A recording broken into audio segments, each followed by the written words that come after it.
We'll just start with your name. What's your name? My name is Russell Cormier. Okay. Let's go back a little bit. Let's learn a little bit about Russell. Okay.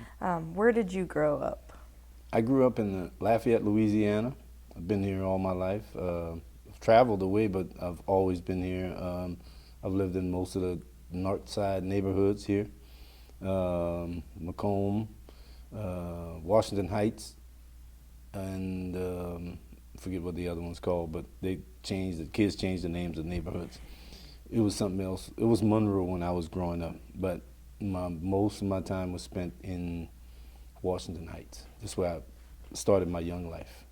What was it like growing up in Washington Heights? It was awesome because we had come from Monroe, which was a poorer neighborhood, I would have to say. Okay. And it was at a time in the 60s when I think there was actually a middle class. We had moved we were 12 people in a 2-bedroom house on Short Street in Monroe, in a little wooden house, and then we moved to a brick home in Washington Heights on Staten Street, who was still 12 people. Now we had 3 bedrooms. Nice. But it felt like we had moved up in life. My dad worked in the oil field business, and he raised all of us with that one job. And it was just awesome. It was like, there were only 2 houses on the street. And so it was like a big playground for me, where we lived in this neighborhood that was cluttered up on Short Street, and now we moved to this neighborhood where it was like fields, and it felt like I was in the wilderness, in the woods, in the country. And so I had a bigger playground, a bigger area to play in. It was awesome. It was awesome growing up in Washington Heights. Do you still enjoy having a little space in your life and having room to grow? Yes, I live in a neighborhood where houses, most of the houses here in Lafayette are all on top of each other, and I live in one of them neighborhoods where my neighbors are like close enough to hear me sneeze. And my wish now, as I've grown up and I've lived this long, is to go back to that type of life. I wish I could live in the country and have that space, for me. I raise dogs, me and my dogs and my animals, and for my kids, my grandkids, to be able to have a lot more room to play when they come over to visit, because when they come, we're kind of restricted to what we can do in my yard, right. To keep them safe. And so we have to go like to the park or, to different places to have that space that, like I had when I was young. They don't have the space I had. I had space. Yeah. Space is awesome. I agree. Yeah, it's awesome. I love it. So when you were growing up, who were your mentors at that age? My mentors, let me just be honest with you. When I was a kid, when I was growing up, I had no sense of what mentors or anything was. I kind of was just living an unconscious, invisible life. I was just flowing through life. I knew my dad was there. I knew my brothers were there, but I really didn't look up to them like people have the knowledge or not say knowledge, but how they look up to people today. I didn't have that sense, that knack. It wasn't important to me then. Mm-hmm. Life was just free back then. And today, you have to have like mentors, and because of the peer pressure, because of the different type of world that we live in, the troubles and the different things, life was so free back then, you didn't need a mentor. I'll put it to you like that. I knew my dad was there, I loved him. I knew my brothers were there, I loved them. There were other peoples, we had peers, friends. I didn't have that many friends. Most of my friends was my family because my family was so big. Mm-hmm. My best friend was my nephew. He's 5 years younger than me. His name is John Allen Cormier. I'm John Russell Cormier. My mom and my sister named us like kind of close. We grew up together. To say that I had a mentor when I was coming up, I didn't have one. Mm-hmm. I just lived out all these things that were inside my head. Mm-hmm. Mischief, fantasy, all the different things that just balled through a young kid. I was about 8 years old at that time, mm-hmm. and I was living in a world that was just free. Mm-hmm. I didn't know black, I didn't know white, mm-hmm. I didn't know any of this stuff. I didn't realize a lot of stuff. I didn't become conscious. I remember this, that I remember the actual day it looked like when I actually said, hey, I'm alive. And I'm a black person. Because before that, those first years of my life was just, that's awesome. You know, I Yeah. wish everybody could experience that, where they don't experience the hatreds and the different things. I had a chance to do that. And so I had no mentor. I just lived out, I lived life and experienced whatever the day brought is what I took upon.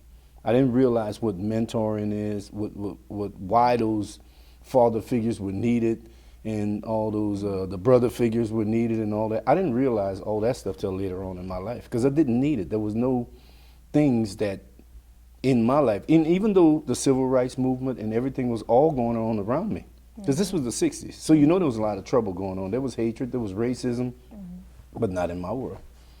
It was nowhere around me, nowhere near me. I would see my mom and them huddle up to the TV, and they would be watching the TV, and they'd be like, I'd be like, why is everybody, you know, so serious? They're watching the death of JFK and in '63. I remember I was a little kid, and they're watching John Glenn, the astronauts. You know, I was fascinated by that. I used to like to watch the Apollo missions and all those different things like that. But I go right back outside and start playing again. And it's just, all that stuff was just washed away. It didn't set into me that we lived in a hateful world until later on in my life. You know, so mentoringism wasn't needed. One day my dad and I were riding. We used to do a lot of mischief when we were young. We used to do crazy stuff, little rob the honey bun man or something like that. We used to run through, we were some athletes, so we'd run through his truck, take the thing of honey buns and just keep running. We dropping honey buns on the way to school. Police come get us, and then my dad got to come get me, and he'd be like, so one day he took me for a ride, true story. He said, boy, he said, them people gonna kill you. But before he said that, we got in this little truck. He had that little truck with the little camper on the back. He rolled the windows up. He lit a cigar. He was killing me with that smoke. He was just smoking that cigar, and I'm just smelling the smoke. And he said, he waited, he paused for a long time, and he said, boy, them people gonna kill you. Now, who them people was, I didn't know what he was talking about. And I wanted to say what pop, but I was scared he was just gonna like, you know, right, hit me with a right in the left side of my face. So I didn't say nothing. So I'm waiting for his answer, and he paused again, and he said, them white people gonna kill you. So now I gotta ask him now, whether I get hit or not. I said, why? What are they gonna kill me for? He said, because you're too damn smart. I said, why? So it was at a time when black folks weren't supposed to be smart. My mom used to punish us. So I became smart. My mom used to punish me and my nephew, who was my best friend.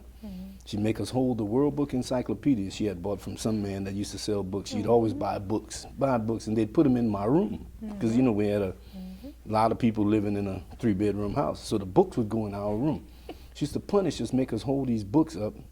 Man, they can't charge her with child abuse because she's not alive anymore. But anyway, so she used to make us hold these books and put our face in the corner. And we put our face in the corner, we holding these books, but the house was small, so I knew her every move. So when I would hear, whoosh, she's striking her match. And then I'd hear, psh, she opening her can of beer. And then I'd hear, as the world turns, she watching a soap opera. And I tell my nephew, okay, you can put the books down now. So we put the books down, and we start reading the books. Wow. So by the time I was like maybe 10 years old, I had read A to Z, the whole World Book Encyclopedia. And everything that they were teaching in school at that time, and it's not like today they're teaching scientific stuff in school. Back then, in the 60s and 70s, they wasn't teaching that type of stuff. So I knew I was too smart for my own good. I had already read all that stuff. So I told him, I said, well, y'all made me smart. Y'all bought all them books. You did it. Yeah. He said, yeah. He said, but he said, around white folks, you got to act like you don't know. Because that's what they had to do coming up. They had to hide the fact that they would read or that they knew anything. And so I went through my childhood with that in the back of my mind, but I never stopped. I kept on going full speed, learning stuff and doing mischief and all kind of crazy stuff. It didn't dawn on me, like I said, till later on when I realized that the world was black and white. Yeah, so mentor, I never had a mentor. I started listening to Bob Marley and stuff later on in life, and I don't idolize anybody, but I just liked what he was saying. Yeah. You know, I thought he was cool. Are you still a reader? I still read, yes. I read scriptures now. Okay. I haven't read a book in a long time, I read a book when I was a kid, Man, Child in the Promised Land. That was one of the greatest books I ever read. I forget the author. It was a good book. It's kind of like, you know, my mindset type of books. But mostly now I read scriptures. People say the Bible is tainted and tampered with. Probably is. I think everything's tainted and tampered with. But, I mean, you get out of life what you get from it. If I read a passage or a book, it won't be the same result as what you read. You know, you're going to get a different result. So each person, so I think that's how we have to look at life in perspective. You know, and so when I read in perspective. But it became my book, of course, because Stephanie died, you know. So when she died, it was her Bible. So now every day I read her Bible. That's my new book, Greatest Stories in the World, Bible Stories. I don't even look at it as religion. I look at it as stories because I think the Bible is just a bunch of stories about people. There's sex in the Bible. There's everything that is in life is in the Bible. Definitely. Murder, there's sex, So when we look at things, we get so surprised or at whatever type feeling at what's going on in the world around us. Read the Bible. It's been going on. It's nothing new. It's just perpetual. It's just the same thing, a different day, a different set of people. Do you have a favorite story from the Bible? King David. Okay, can you tell me more? My favorite story is King David. One, because when I opened my wife's Bible after she passed away, she said, look, Russ, at when David took Bathsheba and killed her husband. And because I was a womanizer, and my wife knew that. And she said in the Bible, she said, look at Russ of David, and I already knew. She didn't have to elaborate on anything else. So my favorite story is David, not only because of that quote, but because of what his significance was in building what is, you know, Jerusalem, Judah, the kingdom, you know, of God. You know, and how God found favor in him, even though he was a sinner, because that was me. And I think that's why she said it. Even though the sinner that Russ is, God still loves him. Yeah. And David had great faith. He had great faith. And that's what she would tell me. I wouldn't go to church. I really didn't believe in religion. I believed that there was a God. I always knew that something followed me. Something that follows me. And still today. It's here with me today, whatever it is. It follows me everywhere I go. It's been following me since I was a little kid. I seen it in the window in my mom's house one time. It passed through the window when my grandpa died. I was in the front room, and it passed through the window. It was a light. So I went to the next room, our room, saw the light again. Went to the last room, and the light was in there outside. And I started screaming, and I was scared. My sister was watching the Ed Sullivan Show. It was a Sunday night of the wake of my grandpa's funeral. They wasn't supposed to be watching TV, because back then you can't watch TV, you can't do nothing, and they even used to cover the mirrors. They watching the Ed Sullivan Show. I'm about to tell on them when my mom and them come, because they ain't supposed to be doing that, and I'm screaming. Nobody want to come and help me. They said, boy, they finally get in the room, and in my sister's room, looking next door, and that light is standing up on my neighbor's carport. And they're like, boy, what is wrong with you? I said, look, Pop, that was his name, my grandpa. Look, he's standing up over there. When they looked, when they opened the curtain, it was my neighbor, Chicken George. He was hawk spitting. He used to come out on his back porch and he would spit. It was him. I don't mean to be gross, but that's what it was. It was him. And they said, oh, boy, they slapped me in the head, and they went back to watching Ed Sullivan. So something's been following me since I was a kid. And my wife used to say, she always would tell me, oh, B, we got problems with this. We got problems. How we gonna work out this? How we gonna? And I'd be like, oh, Stephanie, God's gonna work it out. You know, not really believing in what I was saying consciously, but just knowing that that thing had been following me all my life. And I said, God gonna work it out. Don't worry about it. She stopped me one day. She said, I wish I had faith like you. She said, because you always say God gonna work it out. She said, and God works it out.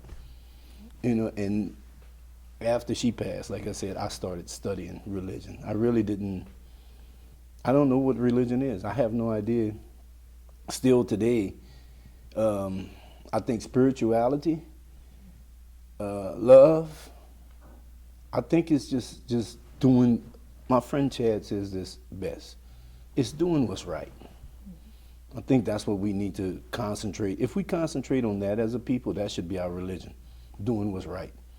Doing what's right for you, for whoever, and not just doing it just for the ones in our circle, the ones around us, because you have to go out of that circle and do right for other people too, because it's going to be days when you're going to be confronted by other people and other things. Then how are you going to react to that? You know, so I think it's just doing what's right in every aspect of what you do. That's a great religion, love, you know, and then you won't see no color, no nothing. Yeah. Cool. So. Let's switch gears a little bit. Okay. Tell me how you first got involved with AOC. I first got involved with AOC. I met, let's see, how did I do that?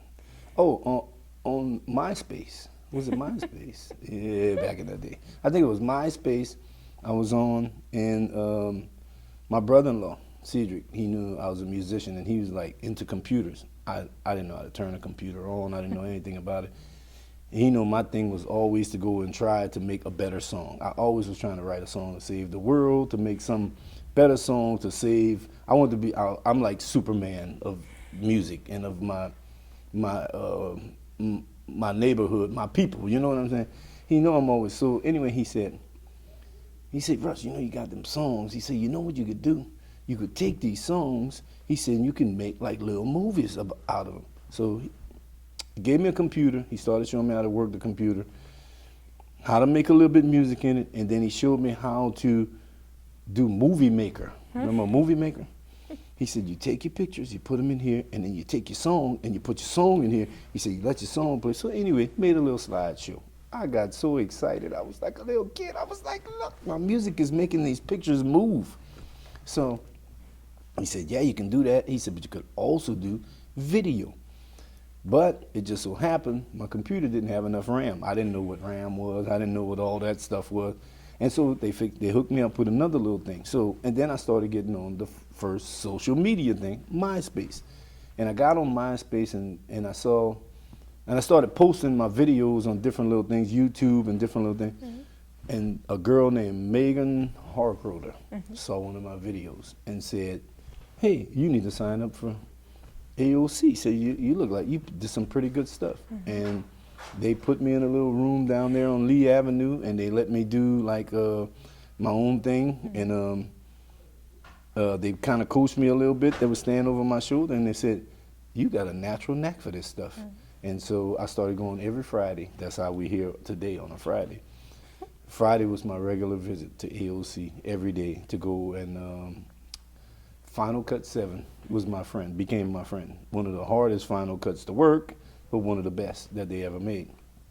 And she and I would sit in there and do Final Cut 7, and then I started building up my own thing at my house because I was more comfortable and I could do more at my house and more work, but I love to come in the AOC and meeting with the people and, you know, and being a part of the little workshop and everything. So I would still come to AOC on a Friday, but then I would do the bulk of my work at home. Yeah, so Megan Hargroder is and I'm still kind of connected to her on a thing called LinkedIn, whatever. A little bit. I've seen her a couple of times. And so what was your first impression of AOC besides the, wow, this is great? I thought it was I was fascinated by video, by being able to take what I created, the songs, and make them into videos. You know, that fascinated me. That just took my mind to another level. And I was like, they're letting me do this for free on this great equipment. And I was like, you know, this is awesome. I mean, because the membership fee that you pay is like, and from what you learn and what you have access to for that price, I mean, it's ridiculous. It's ridiculous. Kids need to take the advantage of these opportunities that, and it's nice to see that a lot of kids take advantage, even adults. You know, it's a great outlet. It's a great, you know, it was my outlet every Friday. It took me into another world and out of the world that I was in, which was what music does for me anyway.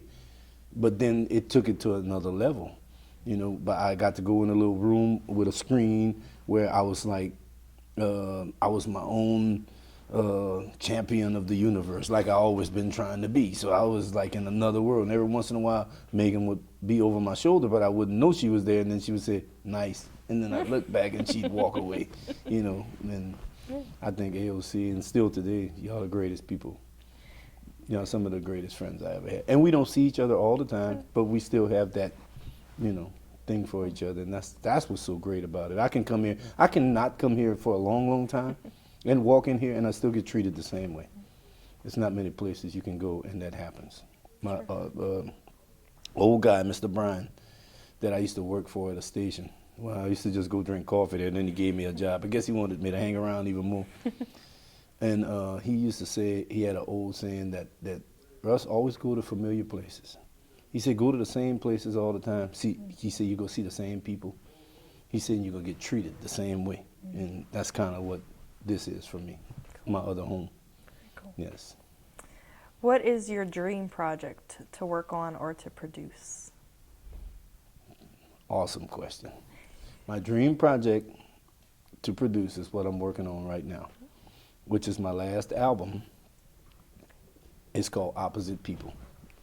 It's a music project that I'm working on with Maison Fou Records, Chad Fuquay, the band members that's still with me from True Man Posse, the new members of Homegrown Reggae, the youngsters that I guess I'm their mentor, like you said, mentor. I guess we're passing the torch too, but the dream project is to have this one great, massive, legitimate album with all these great people singing and playing on it. And we're like right here to finish it. So that's a great question, or a great day. We're doing studio sessions. Matter of fact, as we speak, because you know we've been having sessions every day to try to put the icing on the cake. The cake is already made. And the project is, to elaborate on the project, Opposite People. I used to tell Boozy every time I come here, a long time ago, I remember years ago, Boozy can confirm this. I used to say, Boozy, you know, when I walk outside, I feel like one man walking against a million. He said, what do you mean, Russ? I said, do me a cartoon like that one day. I said, I want to be walking this way with a million people. I said, because that's how my life has flipped around 360. I used to be that person with the million walking that way. I said, and now since my life has changed, it's like I'm walking this way and the whole world is walking that way. And that's what we've become. We've become opposites. We think that what's good is bad. So if you come out here with good ideas and talking about good stuff, people don't want to hear that. You come out here and talk about some bad stuff, do a little cursing, and you know, oh, they love you. And so I can't, that doesn't set right with me from where I come from. I thought I was supposed to change from that mischievous little kid and person that I used to be and become a good person. And now life is the opposite.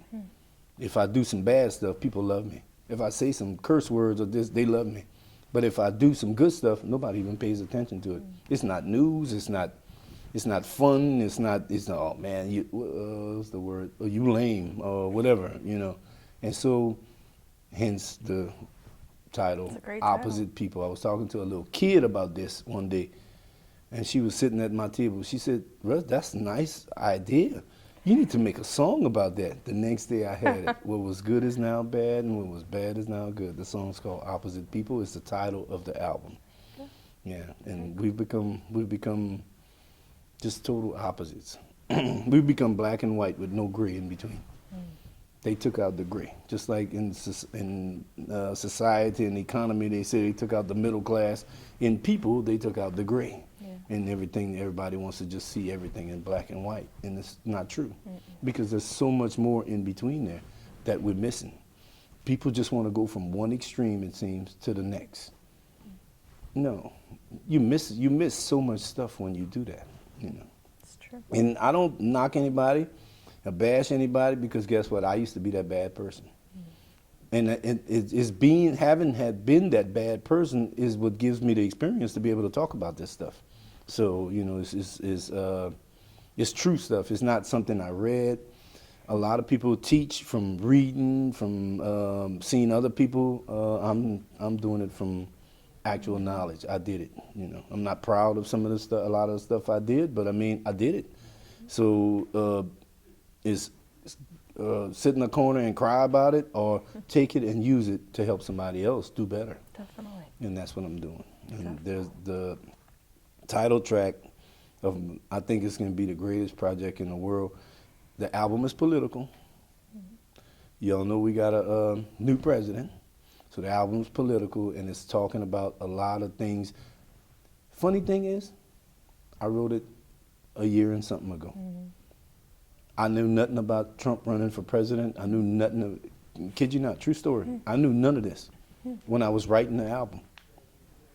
When you're gonna listen to the album, you're gonna think I wrote it because Trump is the president.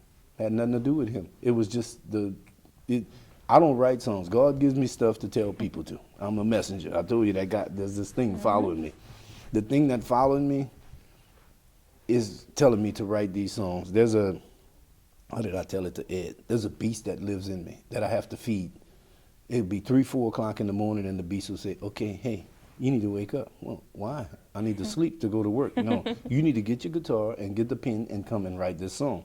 And I have to continuously feed this. And I'm feeding this through the last year. These are the concepts that came out a year and something ago. Everything that I wrote is prevalent today. Weird, very, but that's my life. The best song, not the best song, but I think the most song that will make the most noise on the album is a song called Revolution. Because it's kind of where our mindset is people are trying to push us to. But hopefully it's not where we're gonna go. You know. So on your best of playlist, who would be included on your music list? Bob Marley.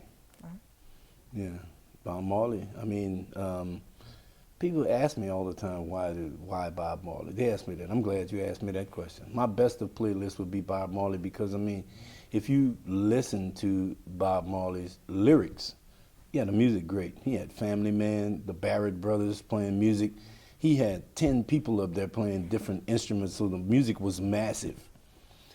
But what the man was talking about was something, and then if you read the story of his life and the oppression that he went through, what he had to go through just to be a musician, and he always fought for people. It was never about himself. They asked him if he was rich. He said, no, I'm not rich. He didn't want to be rich. He didn't have to be rich. Bob could go to places and anywhere he wanted. It's kind of like us with True Man Posse. We can go we don't need money. We can go anywhere, and they recognize us because of the work, the positive things that we've done. We touch one person with your music, you've touched 1 million. And I think that's how come he touched so many people, because his goal was just to touch one person. And that's my goal. It's the same thing. I just want to touch one person. If I save one person, then I did my part for the world, you know. I think that's our goal. That's what they put us here for. We have to have purpose. I have to have purpose every day. I have to feed this beast that says, Russ, this is your purpose. This is what you need to do. If through my purpose I touch one person and save one person through music, my best of playlist is Bob Marley. Okay. Yes. As a child, did you always want to be a musician, or is this something that happened later in life? As a child, I didn't know what I wanted to be. I was an athlete, and we used to play every different kind of sport that you could think of in a not schoolyard, but we had these pastors. We played baseball in the pastor. We had a basketball goal in the pastor. You know, everything. We'd run through the woods and the little woods back there in the wilderness. But I think I was more athletic as a kid than anything. What happened was my neighbors used to play music on Friday night. And I would hear, you know, these sounds, and they intrigued me. My brother would play jazz albums in the room. I'd listen to jazz. My sisters played stuff like James Brown, and they'd get in the room and they'd dance to these old James Brown records and these other people. They'd go to concerts and stuff and all kinds of things. And I guess all that balled into me, it brought about something. So one night, Friday night, I go over there to see, and there was these 3 old men that looked like they were white, but they were black. They were playing Cajun music. One had a fiddle, one had a stand-up bass, and old Chicken George, the man who was hawk spitting when I thought it was my grandpa, he was playing the guitar. And it was singing this old honky-tonk, chanky-chank stuff. And it would fascinate me. So every Friday night, I started going over there, and his son was Rockin' Doopsie's guitar player at the time, and they would go on tour. And he came off a tour one night, and he saw me in there. He said, boy, every Friday night you in here watching these old men play. He said, you want to play? He said, you know what, hold on. He went in his car, got a little acoustic guitar, a little box guitar, gave it to me. He said, come see. He said, let me see your fingers. And he put my fingers on there, and he showed me a little chord, two little chords, a C major 7, remember them still today, and an F major 7, and he said, you learn that? When I come back, I'm going to teach you how to be a guitar player. Well, I never became a guitar player per se, but I learned those two chords, and I learned enough chord progressions to be able to play behind these guitar players. And so that's how I started playing guitar. But then, well, I had to add some other element because I'm no guitar player and I'm no great singer. Well, what comes into play then, what made me a songwriter, a broken heart. I met a girl. That's it. Yeah, you know how y'all do. I met a girl, I was 16 years old. She was beautiful, and I was playing basketball for Lafayette High at the time. And all the guys on the team, you know, we all had little girls. We'd go to parties after the game. She'd always be to the parties. She was always at the game. She was this and that. But she would dance with everybody, and she would be with everybody but me. So they'd be like, go ahead, Russ, dance with her. That's your girl. That's me. And I'd walk her to class, carry her books through, all that stuff. But never went no further than that. I'd ride with all my records on my bicycle from one neighborhood to the other to go let her listen to my records, and we'd sit on the sofa in her house. All that love, all that romance, I was full until I seen her with another guy. And then it broke my heart. And so that guitar became my best friend. And so I started writing poetry about broken heart. All my songs in the beginning were love songs about broken heart. And I took the broken-hearted songs, paired them with the guitar chords that I learned, and then people started saying, hey, that's pretty nice. You know, and I said, you know what? I found my knack. I'm a songwriter. I'm no singer, no guitar player, but I'm a songwriter. So I used that tool. And then along the way, I ended up playing a little bit of almost every kind of instrument, you know, because I had the knack in me, you know. Definitely. Yeah, so a girl. A girl did it. Thank you to the girl. Yeah, thank you. Yeah, Exactly. yeah. What is your favorite, Excuse me. your favorite song that you've ever written then, since you're a songwriter? The favorite song I've ever written. Whoa. Angel. Tell me about it. The favorite song is Angel because when Stephanie passed, I didn't even have to put the pen to the paper or anything. It's just like God gave me the pen and he wrote the song, chord progressions, everything. It became one of the most beautiful songs, and everybody knows, excuse me, by that song, knows me by that song. And they know about one of the greatest love affairs of all time, me and her. And so, yeah, Angel. Yeah, it's like now, all that talk that I used to do about having faith and everything and not believing in religion and different things, well, now I got somebody vying for me in heaven. So, you know, because one of the lines in the song is she's talking to the Father for me, because I can't talk to the Father myself. You know, she's my angel. Yeah, so that's like my favorite, to me, my favorite of all times. Okay. Yeah. Definitely. Yes. What are you most excited about in these coming years of your life? Retire. I'm most excited in these excited. coming years of my life.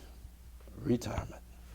If I actually live long enough to retire and get a check from the government, and I know this is funny, but and if I actually live long enough, that'd be a miracle. Because first of all, who would have thought Russ would have lived long enough to get a check from the government? I want somebody to walk me in the Social Security office at 62 and say, I want my money. That's funny. And you can edit that out if you want, Bill, but I think that's funny. That's exactly what I want to do. Okay. I'm excited because my work career has been a long career. I've had nights where I played music because it was my passion and had to go to work in the morning. I get out of the club, 2 in the morning, get to sleep for an hour, and I got to go to work on some hard slave job. You know what I'm saying? So I've had some long, long years. I've had some long, long years of, I'm looking forward to retirement. I'm going to keep on working because you should never quit. I think work is what defines a man's character. I think that work is what keeps us alive. And so I'll never like quit working. I just want my check from the government because I think they owe me something. I've been giving them money all them years. I think it's just going to be so nice to actually receive some money from the government. I think everybody feels like that. I'm getting a check from the government. Oh, this is like, and I don't have to give them nothing back in return. So I want my retirement. I'm taking it at 62. I'm not waiting till 66. They might not have no more money left. You know, so I want my money. That's what I'm looking forward to. What achievement are you most proud of then, since you're a hard worker? Being a good parent, I'm most proud of, my biggest crowning achievement in life is not some award that I received, because I've never received no awards. I probably got some awards and stuff, you know, and I probably got some accolades and this and that, but I think my crowning achievement, my greatest achievement in life is being a good parent and a great grandfather. I'm a good parent, because me and my kids butt heads at times, but I'm a great grandpa. And that's my crowning achievement. My crowning achievement is those two little monsters right there, because they love me, I love them, and it's unconditional. They love me regardless, and I love them regardless. And I think that I don't want nothing else. I don't want no trophy. I don't want no, I really don't want nothing that's, this is concrete. Their love is the most concrete thing in my life.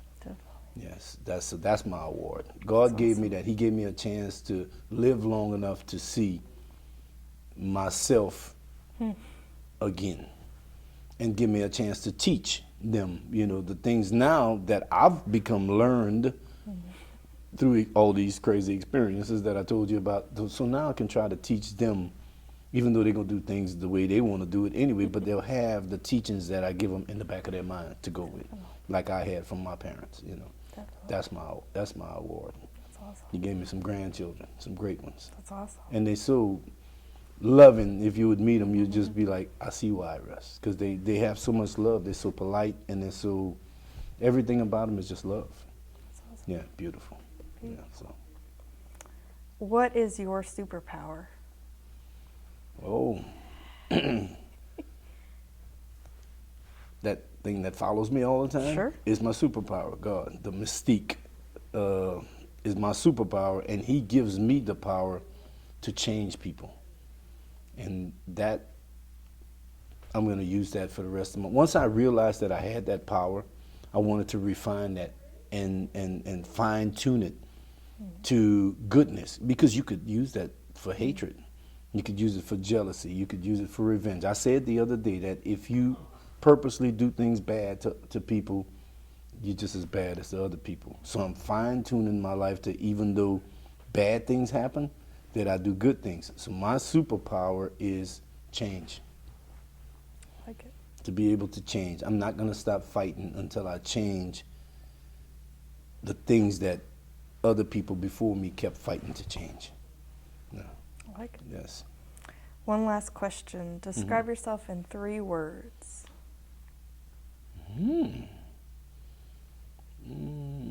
At this age, I'm going to describe myself in 3 words. At this age, I'm calm, because I used to not be. I'm calm. I'm silly. I love silliness because I love the happiness of life. But I'm confident. Confident that now I'm in the right place, in the right direction. So I'm calm, very calm now. Humble, silly, because I love the you have to keep life fun. You know, you have to keep it, well, too much seriousness is just not good, but then you still have to have the confidence to be able to talk to people, to help people, if you don't have confidence in yourself, there's nothing you can do for anybody else. So I'm confident that I'm strong enough and I'm in the right direction to be able to help and change the world and be that superpower. And by the way, my superpower name is Rasta Man. Nice. A big R on my chest. I want the suit, you know, and I don't want the tights though. I don't. No tights. Yeah. I'm Awesome. calm, silly, and confident. Nice. Yes. Perfect. Is there anything else you want to add? That I love y'all for having me because my AOC family, the greatest family in the world, and that we need to keep learning, need to keep teaching each other. Come to AOC, there's plenty of learning tools over here where you can learn and you can be taught stuff. Never think that you're too old to learn anything, a mistake I made once upon a time. I'm always open to new things, new people, new suggestions. If we keep an open mind in life, life will be awesome for you. The opportunities will be great. You close your mind, you close the door on opportunity and a whole lot of stuff. I like it. That's it. Awesome. Thank you. Oh, thank you. Good job. Thank you. Thank you.